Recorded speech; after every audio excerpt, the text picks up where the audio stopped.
Chapter 5. Nate wrapped his arm around her and kissed her cheek again. Carefully, he weaved his hand between hers and held it by her shoulder as he was still standing and she was sitting.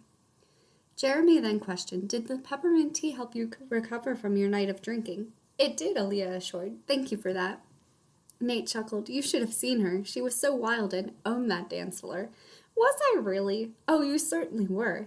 Jeramie laughed. "I can only imagine." "Yeah, it's too bad she doesn't remember the night, or at least the majority of it." Just then the kitchen timer went off. "I'll get it," claimed Aalliyah. "Then you two can continue talking."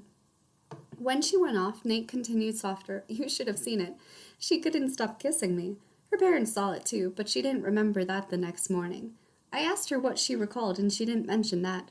Her mother said it was a sign that she cared for me, and her sober self was just too scared to admit it. I felt us becoming closer. Every day, no matter what the activity, it always seemed I ended up interlocking our hands and holding her close in some way. I felt the connection between us grow stronger, but I didn't want to rush anything or push her away." "That's understandable. I think you two will last, though. I mean, you did see the star of love reflected in her eyes." "Yes, and it's all thanks to you for pointing it out. I will say, she might be the one for you because you haven't chased her away yet with your nonstop talk of the stars." Jeramie snickered and elbowed his best friend. "Well, she is the star child after all, so she is drawn to them like I am." Aalliyah returned from the kitchen, then with a glint in her eyes. "What trouble are you two stirring up?" "Nothing," promised Nate, but sounding more guilty than innocent. She grinned and ran her fingers down his cheek. Then she took his hand in hers and pulled it closer to hers.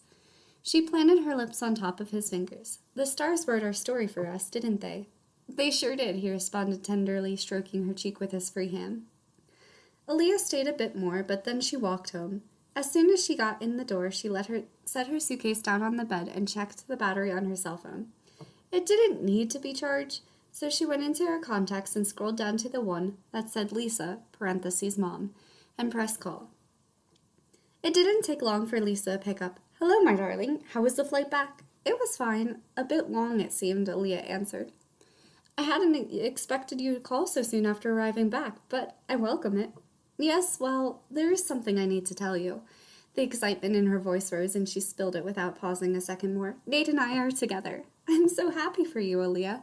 I was waiting for that to happen. The two of you were so close this past week, I had no doubt you would come together when you were ready. You will make a fine couple. I wish you all the best in your new relationship." The following day was Monday, November 30th. And Aalliyah gladly went back to the library to resume her usual duties. The other librarians were eager to hear of her Irish adventure. For once, she put aside the novel she was reading and talked while telling them all she had learned and seen. She paused her story and glanced at the plaque resting on her desk. Lightly, she sighed and picked it up and looked at the golden letters engraved with her adopted name, Scarlet. She took out a sheet of paper and in a fancy font wrote her birth name and taped it to the plaque. Satisfied, she returned it to its proper spot. Her librarian friends told her it'd likely take them a while to adjust calling her by a different name, and she, of course, was very understanding of that. She considered telling her adoptive parents everything that had happened, but she didn't want that to be a phone call conversation. She did call them, though, to ask if this upcoming weekend if she could spend it with them in London. They were delighted and began counting down the days. December 5th finally came, and Aalliyah spent the morning riding the bus for 2.5 hours from Bourne to London. She climbed off at the stop closest to her childhood home. Suddenly, she felt all of the nerves she had the day she approached Lisa's home for the first time. No longer did this place feel like home or where her story started. It was a strange building with strangers. She wished she had asked Nate to come with her to hold her hand and help her face whatever lied beyond that door. Why didn't she? If her adoptive family wasn't expecting her, she was certain she would have turned and left. Taking a deep breath, she rang the doorbell and heard it echo in the city home. The door flew open, and there stood Aalliyah, her adoptive mother. "Scarlet!" she cried and threw her arms around her. "Scarlet isn't who I am anymore. I am a completely different person, with a past that I could never have dreamed of. I'm thankful for all of you and Dad have done for me, but I don't feel this is my home anymore. I never belonged here. How do I tell you all I have discovered? I don't want to hurt you or Dad when you have been nothing but kind to me." Olivia spoke again, breaking Aalliyah's thoughts. Are you all right, dear? She shook her head and her tears broke free. Oh, sweetheart, come in and we can talk. They sat down in the living room, and Aalliyah wrapped her arms around the lady she considered her daughter, trying to comfort her. From upstairs, Aalliyah's husband, Henry, shouted, I heard the door. Does that mean my little Scarlet Rose is home? He pranced in the room, but froze when he saw her in tears. He knelt down in front of her and took her hands into his. What happened? A lot, mumbled Aalliyah. For several minutes she shook and let her tears fall, but slowly she managed to dry them. She took several deep breaths before finding her words. I apologize for not calling much lately. Do you remember the new friend I had mentioned to you that is captivated by the stars, Nate? They nodded. Well, he was helping me with something very dear to my heart. I didn't want to tell you in case it led to a dead end. However, it didn't. He helped me find my birth parents and learn the true backstory of my past. Last week, he and I went to Galway, Ireland, to talk to my biological parents. How did that go? Implored Henry. Wonderful. They are so kind, and my beginning is nothing like I had imagined. My mother is Catholic and my father Protestant, so many shamed their relationship. One in particular that disagreed with their marriage kidnapped me and took me far from them, ultimately placing me upon your doorstep. Oh my goodness, cried Olivia. And they knew me by the name they gave me when I was born, Aalliyah. What would you like us to call you, my dear? If it's not too much to ask, Aalliyah, please. It's who I was supposed to be. It's an adjustment for me too, but spending last week with them I got used to being addressed by a different name. I love you both, and I'm so thankful for everything you have done for me. You are still my parents, and you always will be. Henry commented, I'm really glad you had the courage to seek out the truth. Me too, but I couldn't have done it without Nate. Speaking of which, I also wanted to inform you we are now officially dating. What? Oh my gosh, that is amazing, shrieked Olivia as if she were the one starting a relationship. Has he kissed you yet? On the cheek, but that is all. Good, then it means he is sincere and not in a rush. Savor the little moments with him because that is what builds a strong, lasting relationship.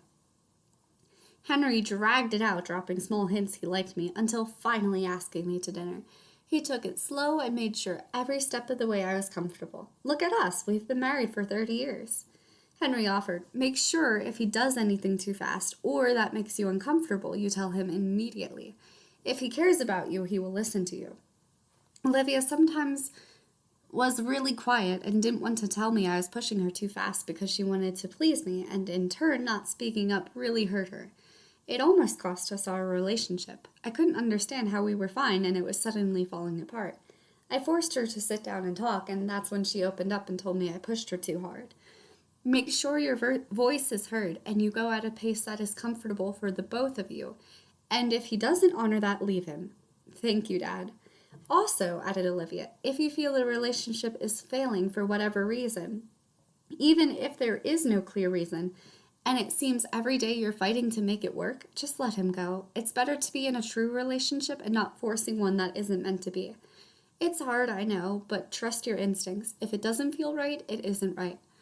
On the other hand, if it does feel right, never give up, no matter how hard you have to fight to keep going, as long as he is also willing to fight for it. Thanks for the advice. I'll keep your wise words in mind. A month later, Aalliyah was sitting in her library, but she wasn't peering down at the book sprawled open on the desk. Her eyes instead were focused on the skylight. It was an overcast day, and thick snowflakes were falling. It was beautiful. She couldn't wait to step outside and see the snow dusting the buildings and roads. It was always a glorious sight. The snow did chase away the usual crowd from the library, so she knew the roads had to be quite slippery. At the moment, it was only her and two others left. One was sitting with the weather report open on her laptop, and the other was reshelving returned books. Aalliyah stared at the snow falling for a bit, but then wanted to help put the books back in their places. The hours dragged by with no one coming or going, but Aalliyah made the best of it and found little things to occupy herself with. The librarian studied the weather, rounded the two up, and stated, "The storm looks like it shall snow well into the night and in the morning. I am thinking we should call it a snow day tomorrow for the library. I doubt many people will be going anywhere at all anyway. It would almost be wise for us to close it now and head home 2 hours early before the roads become more dangerous." Aalliyah agreed. Closing it tomorrow is a smart decision. You both are welcome to head home if you feel it is safest to do so. I walk, so I will be fine to remain here until the 5 o'clock bell does chime. The two librarians evaluated the roads, and the storeman chose to head off.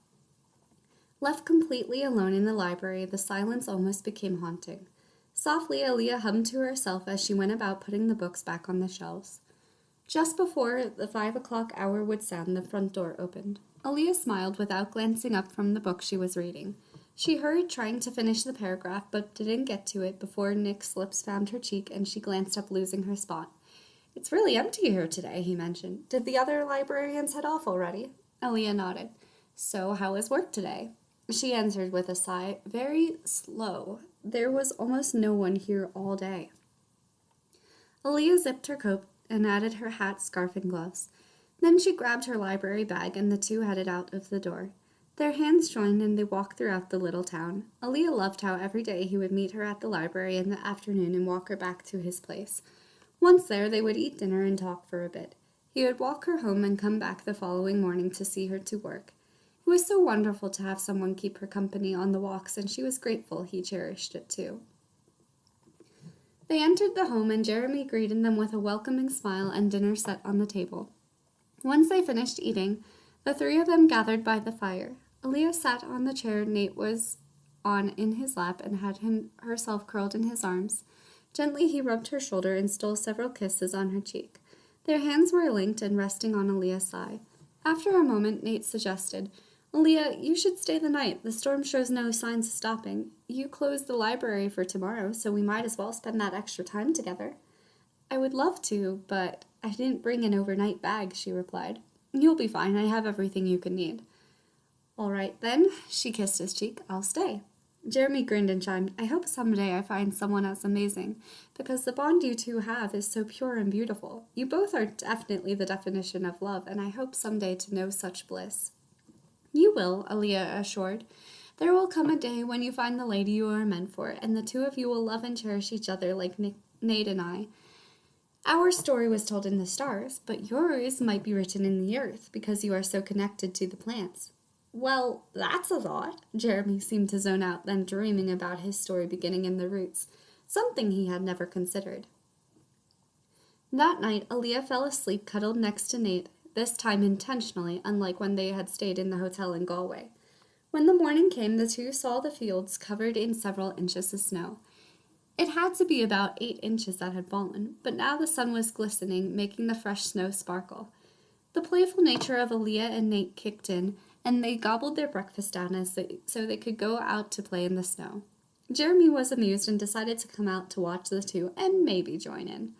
The two started working together to build a snowman. They decided they wanted to see how tall they could get it without using a ladder. Nate placed a small ball onto the last section, which made it now above Aalliyah's head. He saw she was carefully strengthening the lower sections and used her distraction to his advantage. He shoved the little ball over the edge. Caught completely off guard, it smashed over her. She shrieked and fell to the ground. Immediately she made a snowball and threw it at Nate. He threw one back. Then he waited for Jeramie to join in. Jeramie did and tossed one at Nate. "Hey!" cried Nate. "You're supposed to be on my side." "I'm not on either side," he vowed and hit Aalliyah with the next one. Soon snowballs were flying in every direction. Aalliyah started chasing Nate around his backyard, and he had to run backwards at one point. However, he slipped and fell onto his back. Aalliyah was too close to stop and tumbled down, landing on top of him. The two were panting as they gazed directly into each other's eyes. Nate leaned in closer to her and then kissed her forehead. She sighed and laid her head down on his chest. "Oh, come on, you two," cried Jeramie. "I thought for sure you would kiss her lips that time. It was the perfect moment." Nate reported, "I know, and I considered it, but I don't want to rush our relationship." "You aren't. You have been together for a month and a half." "I know, but I don't want to chase Aalliyah away." She sat up then to meet his eyes and promised, "That wouldn't chase me away. I really care for you." She decided to break the barrier and possibly Nate's fears, and lowered herself closer until her lips overlapped his. For a long moment she let them linger. When she pulled away, Nate recaptured hers. The two sat up, and then she rested her head on his shoulder. "I was always told first kisses are magical, but I had no idea they were that magical," Nate chuckled. "What?" Casually he informed, "That wasn't our first kiss." "What?" "The night of the Cayley. You had drank a lot, and you couldn't stop kissing me. I didn't stop you either because it was amazing. Why did you not tell me? We were only friends then. I did not want to create any awkwardness between us. Anyway, should we finish the snowman? We shall. They kept working on making it taller and taller, but it was getting harder to reach. Then Nate came up with a great idea. He lifted Aalliyah up and set her on his shoulders. Now they could get the snowman even higher without needing a ladder. The two rolled a large snowball, and once Aalliyah picked it up, Nate placed her on his shoulders and rose to his full height. She shifted a bit to place it, but the weight of the snowball threw her off balance. She teetered, and Nate tried to help her regain herself, but he lost his too. The two fell backwards, and Aalliyah landed with a hard thump. Nate rolled over and gazed at her. He saw her face lit with pain, and she was gasping for air. Jeramie rushed over and ordered, "Get her inside now." Nate carefully picked her up and carried her into the home. "Lie her on the couch on her belly and get her coat off." Nate hurried to obey. Jeramie pressed all over Aalliyah's back, making her groan in pain. He moved her hair to the side and gently touched the back of her neck. After a moment, Jeramie reported, "She's going to be all right. Nothing is fractured. She had the wind knocked from her, though. She will be sore most likely for several days. She didn't hit her head, though, which is a good thing." "How can you tell that?" Nate implored. "If she hit her head, her neck would have bounced and it would be tense, but it is loose. Her back, though, is filled with the tension from the impact." "Aalliyah, I am so sorry," stated Nate. "It's okay. It was my fault. I threw us both off balance." "Jeramie, do you know anything that could help her?" "I do. This time, though, it's not herbs. I would have to lift her shirt, though." "That's fine," declared Aalliyah. "I'll try anything if it helps." He lifted her shirt up to her neck and started kneading her skin. "Jeramie, that hurts." "I know it does, but it will feel a lot better soon, I promise. You have to trust me on this." He resumed massaging her from her shoulders all the way down to her lower back, making sure to work on mending every part. Nate watched amazed as he saw Aalliyah's back loosen at Jeramie's touch. Jeramie continued working on her for about 20 minutes. Then he said, "Don't move, I'll be right back." Aalliyah heard the microwave sound and wondered if he was making some tea, but typically he used the kettle to warm the water. She heard footsteps and knew he had returned. He informed, "I am going to place a warm beaded pad across your back. Please tell me if it is too hot." Carefully he laid it across her back and did his best to cover as much as possible. Nate beamed, "The girl you end up with will be so lucky to have you care for her so tenderly." Jeramie smiled but didn't say anything. He pulled Aalliyah's shirt back down and laid a blanket on top of her. "My darling, I think you should remain the night again so I can make sure you are well. Then if something happens, Jeramie is right here and can help." Jeramie agreed, "That is wise, milady." She sighed, "Very well, but I must rise early tomorrow and get a fresh set of clothing from my home before opening the library. Tonight, I recommend you lie on your belly." "I've never found lying that way comfortable." "Well, it will help stretch your back. Try your hardest not to curl into a ball above all else, or your back will be cramped up tomorrow and you won't be able to get out of bed." When night fell, Aalliyah recalled Jeramie's advice. She lied next to Nate on her belly and shuffled around, clearly uncomfortable. Nate grabbed her and laid her propped against his chest. She rested his head on his left shoulder and sighed. "Is that better?" he inquired, rubbing her back. "Yes," she responded. He grinned and kissed her forehead. "Good night, my dear. Good night." In the morning she woke and saw Nate lying awake. He sat up and kissed her lips. Then slowly the two made it to the kitchen where Jeramie was already fixing something. He glanced over his shoulder at the two and said, "Good morning, Aalliyah. How is your back feeling today?" "Fine, I'd reckon a lot thanks to you," she reported.